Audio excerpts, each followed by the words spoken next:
सिंहगड रस्त्यावरील एकता नगर सोसायटीमध्ये पाणी भरायला सुरुवात झाली आहे। द्वारका सोसायटी आणि श्यामसुंदर सोसायटीमध्येही पाणी शिरायला सुरुवात झाली आहे। 43,000 क्युसेक्सनं खडकवासला धरणातून पाणी सोडल्यामुळे एकता नगरीतील सोसायटीमध्ये पाणी शिरले।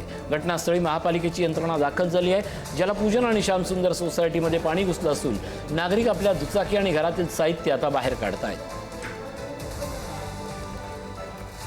प्रशांत जगताप आपल्यासोबत दूरध्वनीवरून जोडले जात आहेत। पुण्यात सिंहगड रोडवर एकतानगर सोसायटीमध्ये पाणी आलंय।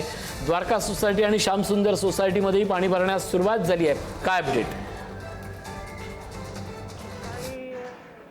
सुमारास खडकवासला धरणातून 45,000 विसर्ग करण्यात आला होता। त्यानंतर महापालिका प्रशासनाकडून येथील स्थानिक रहिवाशांना खबरदारी घेण्याचे आवाहन करण्यात आले होते। मात्र स्थानिक रहिवाशांकडून आता खबरदारी घेण्यात आली नाही।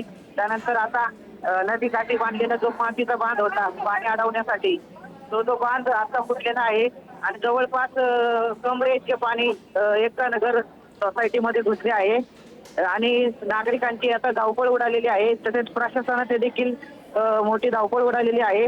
घटनास्थळी अग्निशमन दलाकडून नागरिकांना बाहेर काढले जात आहे।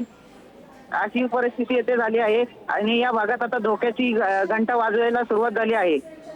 नक्कीच एकूणच सिंहगड रोडवरील हे चित्र आपण पाहतोय। पुण्यात सिंहगड रोडवर एकतानगर सोसायटीसह अनेक प्रमुख सोसायटीच्या अपार्टमेंटमध्ये पाणी भरायला आता सुरुवात झाली आहे।